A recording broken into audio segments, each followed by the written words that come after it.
Tax deed title explained. Imagine you buy a tax deed, you think it's looking good, and all of a sudden there is a $50,000 lien on that property that didn't get wiped out. That's the importance of tax deed title because the last thing you want to have happen is your profitable tax deed deal have something looming on the title. So we're going to chat about that today.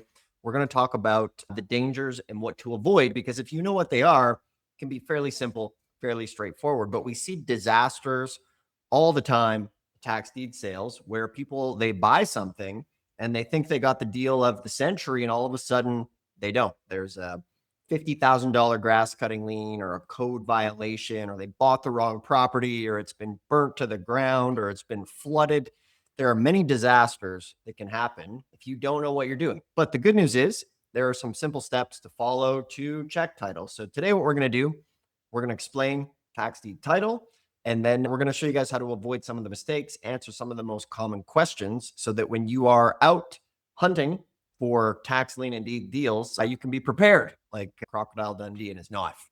For anybody that tunes in, we always give away a free book called The ABCs of Tax Lien and Deed Investing. It's always below in the description to help you get started there. We're excited to dive in today and to help you guys find some deals. So we're going to bring in the auction master himself right now, Mr. Josh Blanchard. How you doing today? Josh has been deep down the title rabbit holes. He's done trainings at the law offices of counties or the title inspectors, researched hundreds of properties, maybe thousands at this point. And we see a lot of mistakes. So Josh, maybe we kick it off and share with them just what some of the biggest mistakes that you see are, and then we'll at the same time share with them how to avoid that and then answer some of the questions. Yeah, good question. I think that probably one of the biggest mistakes that people make is assuming that how one county does things is how every county does things. And the reason it's such a tricky topic, or the reason it can be so complicated, is because not all of the states are the same. And so some states, they will wipe out county code violations, they'll wipe out liens and things like that, where other counties may not do the same thing. And so let's say if you're investing in Pennsylvania, a lot of times in Pennsylvania, they will wipe out code enforcement liens. And if you were to think, okay, maybe everywhere does that, but Florida does not. And so in Florida, there could be really big grass cutting liens, and some counties charge interest on those liens while other counties don't. And so I guess you could say like the building blocks of this are pretty throughout the entire country. But yeah, not everybody does it the same way. And so if someone was to just simply attend an auction and bid on something without doing any due diligence, they're playing Russian roulette. They may get away fine, or it could be a very costly lesson. And so some properties, you may have a vacant piece of land that's been abandoned for a decade. And if the county is not strict, they might just allow that to exist without a code enforcement lien. We bought a property in Arkansas once, and as soon as we were like 1 inch beyond the mandated height for grass, we got hit with a lien. And so that could be your property that you acquire at an auction where the county is very much so on it and they hand out code violation liens like candy, or you could get a property where there should be liens and there's none. And so you could take a state like Florida where they don't wipe code enforcement liens, and one county could be really strict and another county could just let people do what they want and not actually go after people. So it really is Russian roulette without doing any due diligence. And if someone acquired a property, yeah, without doing any kind of title search, you never know what you're going to find. So it could be fine or it could be terrible. But that's the biggest thing is people just going in and looking at how much a property is worth and then bidding against only that and not actually factoring anything else in. Excellent. This is one of the scariest things for folks when they get into tax lien and deed investing is obviously figuring out what's going on the title. And the beauty of buying a tax deed property is it wipes out the mortgage and it wipes out a lot of liens. However, the key thing to keep in mind here is the county is not the biggest fan of wiping out their own liens. Like Josh, tax deed title question, what liens and debts get wiped out at a tax deed sale and which ones stick after you buy? Yeah, maybe I could even just show our little handy dandy priority chart too. This is pretty sweet. And remember, there is the directories below in the description, the tax lien and deed directory and the deed directory. So you can crack it open, call any county you want, and get down to business when it comes to finding some sales. So this is a great screenshot to take right here, because this is more or less the hierarchy when it comes to a tax deed sale. And so at the very top, we've got the county. And so they recorded first, they have priority over everybody else. And so if you think about it like this, they're at the top, they have the power to wipe out everything below them. And so that's why when we find liens, we find judgments, if someone's going to court, a lot of this stuff seems or sounds scary, but the county has priority. And so they're able to wipe out liens and judgments. Mortgages, they have the ability to wipe out the HOA. And then, of course, we know the homeowner. And so, because they're at the top, the biggest question we always have is, are they going to wipe out themselves? We know that they're going to wipe out the taxes. That's what the opening bid is. It's the taxes, interest, and penalties. But how are they going to handle code enforcement liens? How are they going to handle code violations? So, we take a place like Texas, they will not wipe themselves out. That doesn't mean we should just go ahead and pay, though. As Dustin mentioned, we should always negotiate. We've had students that have had $20,000 in code enforcement liens and get it down to 2 grand, or they've just had the county wipe it out. So it's not that we're going to go ahead and willingly pay for it, but we do have to budget it, because that's the worst case scenario, is that we have to pay for it. So Texas, they are not going to wipe out their code enforcement liens. So we have to set aside that capital. Same thing with Florida. Florida is not going to wipe out municipal liens. One size fits all. So no matter where you are in the country, that's always the first question that you want to answer is, how does the county respond to municipal obligations? Do they wipe them out or do they not? Because it will be different from state to state. And so we just gave you a few examples of how those states treat it. But that is the big thing to look out for. It's not necessarily the scary big liens that you see, or contractors liens and mortgage companies or second mortgages. All of that, they're going to get notifications from the county, and they all have the ability and they have the chance to pay the back taxes to stop the foreclosure from happening. And so if they don't do that, that is essentially wiping out their in the property. And yeah, so it's always the county that we are worried about. But yeah, take a screenshot of this. It's a powerful pyramid and can be very helpful. Sweet. Next question, tax deed title. Do I really need title insurance on a tax deed, or is the deed itself protection enough? Yeah, it really depends what you're looking to do. And so for somebody who wants to acquire something and hold on to it for a long time, for instance, let's say you want to buy it and you want to fix it up yourself and you want to rent it, or you acquire something at a deep discount and there's a tenant inside already and you're happy to just collect rent and not do anything, then it's not really necessary at all. You don't need to necessarily have title insurance. And after an extended period of time, those kinds of issues won't matter.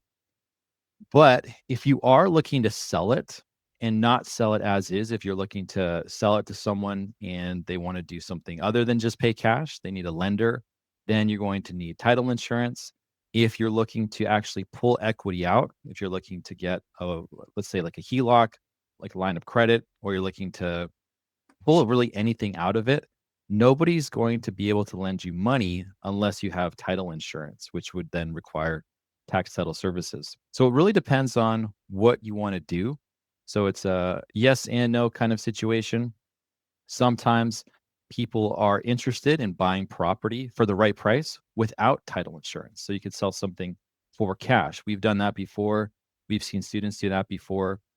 And yeah, so if you want to pull out equity, if you want to pull out money, if you want to involve any banks or your buyer wants to involve a bank, then you will need title insurance for sure, but you don't always need it. Excellent. Let's see. So, Josh, on a tax deed, what is a cloud on title? And how do you know if a property has a cloud or not? Yeah. So when we think about the pyramid from before, so we know that the tax sale has the power to wipe out all of these different things, right? They have the power to wipe out a mortgage. But what happens regularly is that once a mortgage is paid off, the mortgage company gives you a release and they file that on title so that everybody knows that this mortgage has now been paid off. And so when the county sends it to a tax sale, what is happening is you could call it a break in the chain of title. And so even though the mortgage company is now removed, the mortgage has been canceled, it's no longer applies, the mortgage company didn't do a release, right? Or if there's a mechanics lien is canceled by the tax sale, but they still don't do a release. So all of this stuff is still there. It's still sitting on title. So when a title company looks, they may see this person bought it 10 years ago. They didn't pay their mortgage, but there's still a mortgage on title. They got a couple liens with, XYZ. So all of that is still there. And then all of a sudden they see that there's a new owner. It was sold at a tax sale, but all that stuff is there in the past. And so there's a break in the chain of title because none of that got cleared away. And so those are the things that they're going to need to be satisfied, you could say. A title company is going to need to see that these things no longer have an interest. So they are canceled by the tax sale, but when you like visually look and you look at the chain of title, everything is still there. And so that's why you get either A, the quiet title action, or B, tax title services, so that all of a sudden, all of those things that are in the past are no longer an issue. So the more that you have on title, the more clouds that you'll have. And so if a title company sees that there's actually nothing there, only the homeowner, there's no mortgage companies, there's no liens, there's no court, no one's suing anybody. It's fairly simple. And so they may be more lenient to actually give title insurance. But the more stuff you have on there, the more that will cloud it, which will really increase the need for tax title services or a quiet title action. And there's kind of like different levels to it as well. And so something like a mortgage, that's easy to clean up. But if you think about a will or an estate, we were looking at a title just a week ago in Texas where there was a transfer through an estate, but there was people maybe from like 5 years ago who were trying to challenge the estate. They were trying to say that they had an interest in the property, and there was someone who had multiple wives, and all of those children were trying to say that they had a claim too. So this would be a more severe cloud on title versus something like a mortgage. So there's different levels, and anytime you're involving an estate, that is going to complicate things further. And so even though there is a solution, which is tax title services or quiet title action, these things do have different levels of severity as far as the clouding goes. Excellent. So a lot of folks wonder, all right, how do we go find some tax deed sales? So I'll just share with you guys a bit of a map here to help you see what's going on here. So we have Virginia, which is going to be tax deeds. And we created this interactive map to help you guys find tax liens and deeds. And we also have an auction calendar as well that has upcoming sales. So you can scroll down. Everybody can see a week of sales going on. We can see the first Tuesday of the month. As we can see here, today's the 11th. We have some happening in Florida, Hillsborough County. And from here, say you want to be in Virginia or any tax lien and deed county, all you have to do is click on it. It'll tell you the details. And then when you click here, it's going to take you, we have thousands of articles and the details on all of the counties within the state. So you just need to come, click on it. We have the bidding procedure, all the details on every single county. So super interactive on liens and deeds. The easiest way to get there, head over to taxlienschool.com, click on this knowledge vault. And this is really our gift to the tax lien and deed community, this interactive map.